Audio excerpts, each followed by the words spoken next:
तू ही निरंकार। निरंकार प्रभु परमात्मा की हम पे इच्छाएं और कृपाएं बरस रही हैं, और ये इच्छाएं कृपाएं हमारे जीवन में प्रसादी है।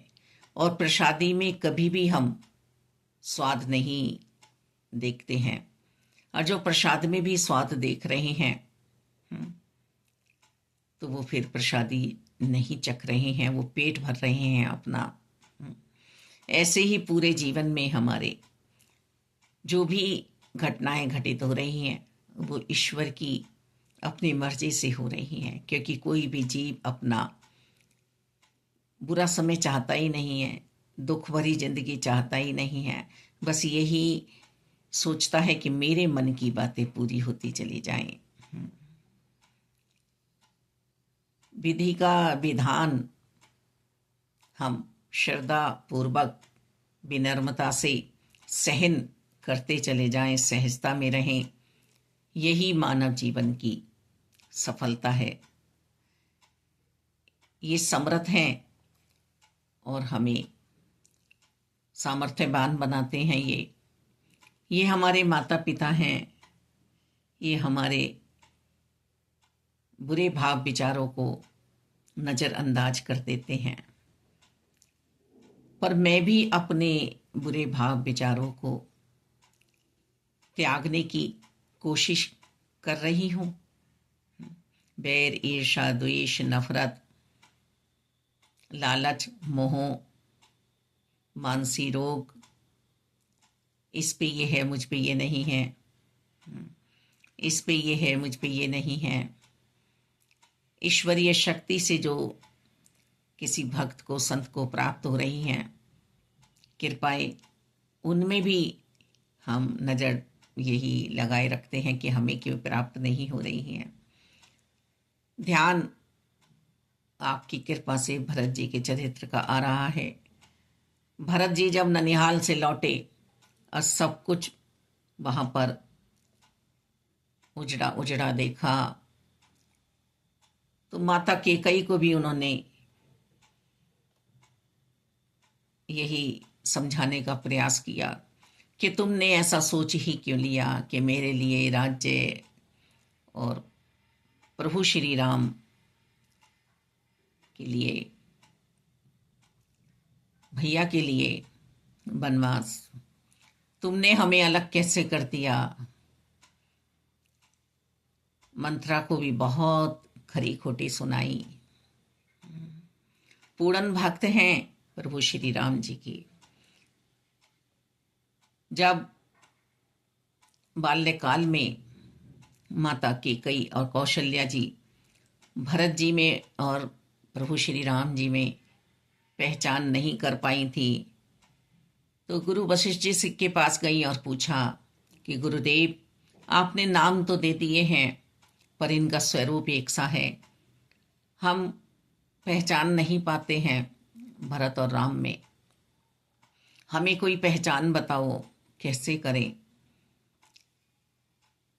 केकई राम को अपना दूध पिला देती है हर बार, और मैं भरत को राम समझ के अपना दूध पिला देती हूँ।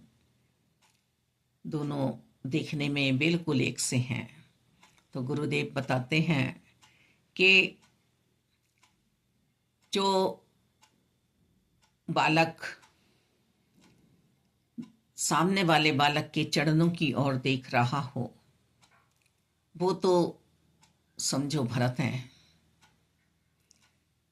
और जो बालक सामने वाले बालक के मुख की ओर देख रहा हो, वो समझो राम है।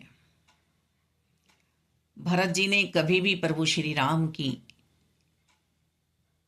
आंखों में नहीं झांका, चेहरे को नहीं देखा, सिर्फ प्रभु श्री राम के चरणों की प्रीति की है, चरणों से प्यार किया है।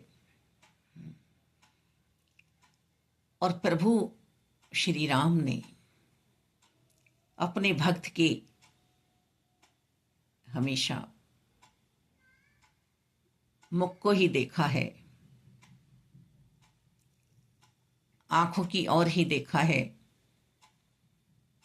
हमेशा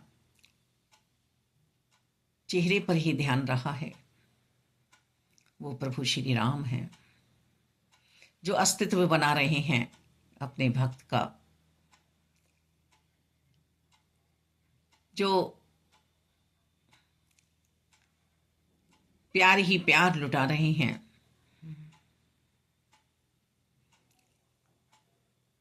भरत जी ने कहा कि मुझे शीघ्र से शीघ्र प्रभु श्री राम यानी भैया के पास ले जाया जाए। वो क्या समझ रहे होंगे, मैंने तो कभी सपन में भी नहीं सोचा था कि मैं राज्य करूंगा। और जब माताओं सहित, गुरुजन सहित, अयोध्या नगरी के निवासियों सहित प्रभु श्री राम के समीप पहुंचे तो चरणों की ओर निहारते हुए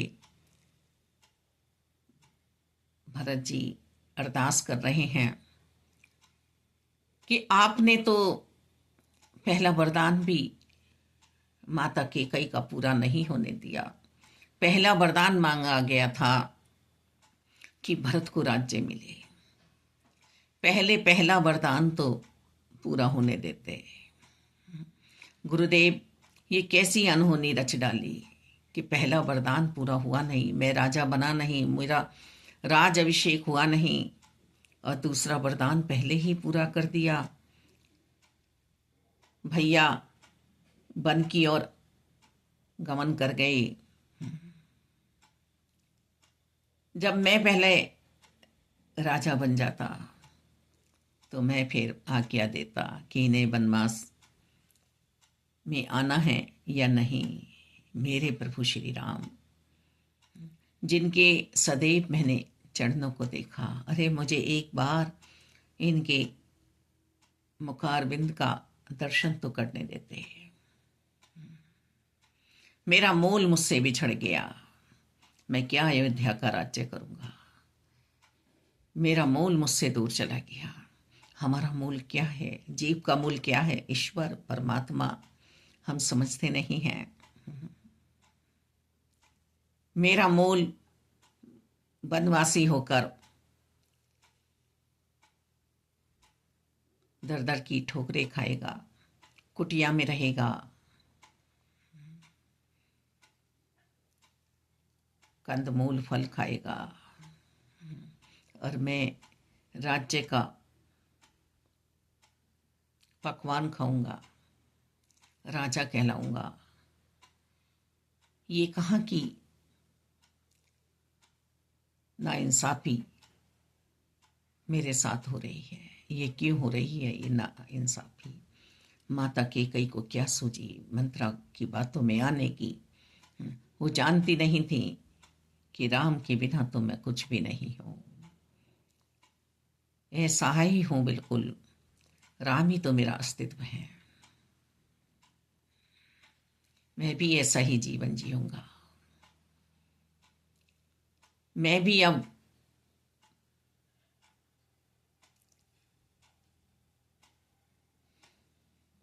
मूल से बिछड़कर नहीं रह सकता। जैसा मेरा मूल, जैसा मेरा ईश्वर, मेरा विधाता विधि के विधान के अनुसार जीवन जिएंगे, ऐसा ही मैं भी जीवन जीऊंगा। मैं तो दास हूं इनके चरणों का।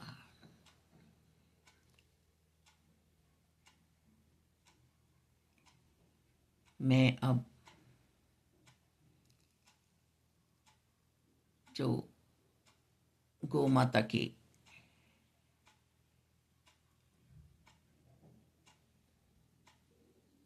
द्वारा त्यागा हुआ मल होगा, मैं तो मूल से बिछड़ने के बाद कंद फल भी खाने के लायक नहीं रह गया। जो अब मल त्यागा जाएगा उसमें जो अन्न निकलेगा वही ग्रहण करके उन्हें आपको जीवित रखूंगा। मैं तो इस लायक भी नहीं रह गया क्योंकि मैं केकई की कोख से जन्मा गया हूँ, जहाँ सिर्फ लालसाएं हैं, इच्छाएं हैं। मुझे तो ये सब कुछ अब शोभा नहीं देता जो मेरी जननी ने मेरे पिताश्री से वरदान मांगा है। कैसे सोच लिया प्रभु आपने, कैसे सोच लिया भैया आपने कि मैं आपके बिना राज्य में जीवित भी रह पाऊंगा, मुझे प्राण रहित करके, और मुझे आज जीने की शिक्षा दी जा रही है। कैसे गुरुदेव आपने ये सोच लिया। मुझे कोई अपनी निशानी दो जिसकी प्राण प्रतिष्ठा करके मैं जीवित रहूं। प्रभु श्री राम से, प्रभु श्री राम की चरण पादुकाएं लेकर भरत जी ने उन्हें सुशोभित किया है गद्दी पर। वहीं से ही आज्ञा ले रहे हैं, उन्हीं के ही दर्शन कर रहे हैं। जब संजीवनी बूटी लेने निकले हनुमान जी, तो कहीं सूक्ष्म मन में उनकी ये भाव आ गया कि राम जी का काम मुझ जैसे सेवक के बिना हो ही नहीं सकता। तो प्रभु श्री राम की कृपा से उन्हें भरत जी के दर्शन हुए, जो श्री राम श्री राम श्री राम का उच्चारण कर रहे हैं। नंदी ग्राम के पास जब वह पहुंचे तो उन्हें अपने से भी परम भक्त के दर्शन हुए।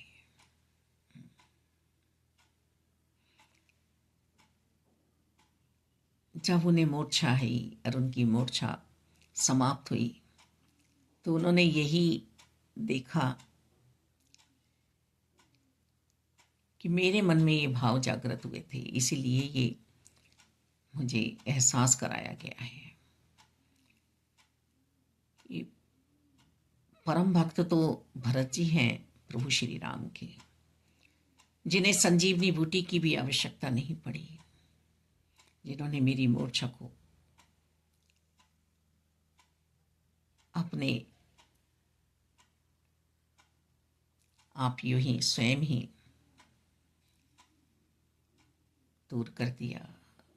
और मुझे तो लक्ष्मण भैया के लिए संजीवनी बूटी लाने के लिए भेजा गया था। मैं तो प्रभु श्री राम के लिए संजीवनी बूटी इतने दूर लेने गया, पर भरत जी ने तो यहीं बैठे बैठे ही प्रभु श्री राम जी के सहारे से ही मेरी मूर्छा को दूर कर दिया। हम नाप नहीं सकते भक्ति को, सिर्फ भक्ति कर, भक्ति कर। भक्ति का फल भक्ति है, आनंद है, परमानंद में हम बैठे हुए हैं। ये माता पिता हैं। फिर बारंबार यही समझाने का प्रयास अपने आप को हो रहा है कि बस मैं अपने जीवन की इस हारी हुई बाजी को जिता लूं, विजेता बन जाऊं, समस्त इंद्रियों पर विजय प्राप्त कर लूं, किसी का हक ना मारूं, किसी को दुख ना दूं। मालिक, सभी एक दूसरे का सहारा बने, जब भी रिश्ते चलते हैं, जब भी परिवार चलते हैं, जब भी समाज चलता है मालिक। और यदि मैं लालची किस्म का हूँ तो फिर परिवार नहीं चलते हैं, समाज नहीं चलता है, घर नहीं चलता है। हम सभी एक ही परमपिता परमात्मा की सांझी संतानें हैं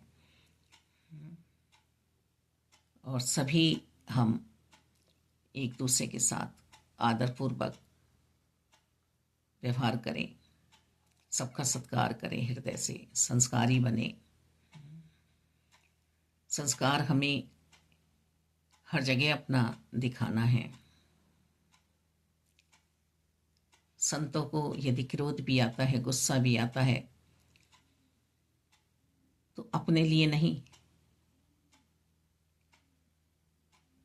किसी को मान सम्मान दिलाने के लिए, सबको एक धागे में मोतियों को पिरोने के लिए, सबको एक ही बगिया में महकने के लिए, चहकने के लिए,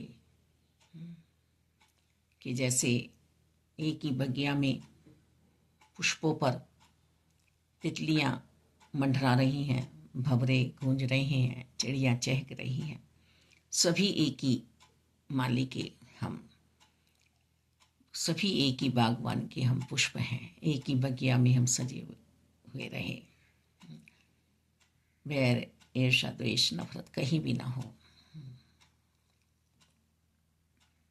ये दृष्टांत हमें कुछ समझाते हैं, बहुत कुछ समझाते हैं मालिक।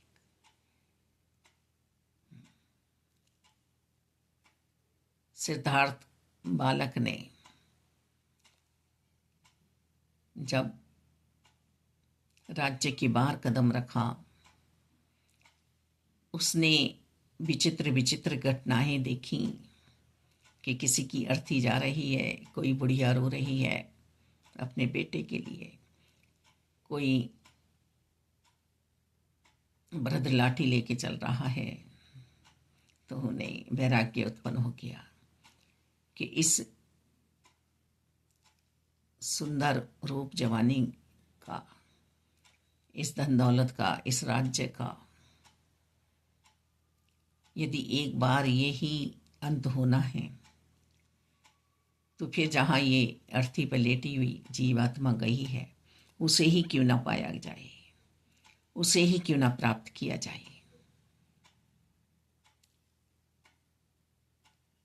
भागवत जी हमें समझाती हैं, सदगुरु जी हमें समझाते हैं कि गृहस्थी में ही रहकर मन से संन्यास लिया जाए, बुराइयों से संन्यास लिया जाए, मन को अशुद्ध ना होने दिया जाए। मन की शुद्धि के लिए हम मन से ही तप और तपस्या करें, मन को ही प्रभु में लगा दें, कर्तव्य करें, अधिकार न जताएं, अपने फर्ज पूरे करें। हर रिश्ते के प्रति कुछ ना कुछ हमारा फर्ज है, समाज के प्रति हमारा फर्ज है। भरत जी ने 14 वर्षों तक सिर्फ और सिर्फ प्रभु श्री राम की आज्ञा का पालन किया है, अधिकार नहीं जताया है।